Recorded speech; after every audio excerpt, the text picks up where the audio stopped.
ചെയ്യുന്ന ഓളം തീരും. തിരക്കഥ ഒന്നാണെന്നേ ഉള്ളൂ, പക്ഷേ അതിനകത്ത് ഇപ്പം ഇത് പ്രിയദർശൻ സാറിൻ്റെ രീതിയിലുള്ള ഒരു ഡയറക്ഷനാണ് ചെയ്തേക്കുന്നത്. അപ്പോൾ ഒരിക്കലും നമ്മളത് കമ്പയർ ചെയ്യാൻ പറ്റില്ല.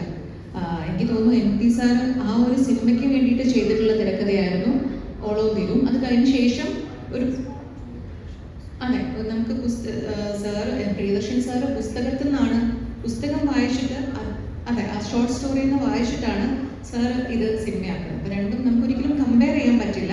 ഇപ്പം ഈ ചലഞ്ചിങ് എന്ന് പറയുന്ന പോലെ പ്രേം സാർ ഓൾറെഡി പറഞ്ഞിട്ടുണ്ടായിരുന്നു സിനിമ ആരും കാണരുത് എന്നുള്ളത്. പക്ഷെ അൺഫോർച്ചുനേറ്റ്ലി ഞാൻ ആദ്യം സംസാരിക്കുന്നത് സുധീരേട്ടൻ്റെ അടുത്ത്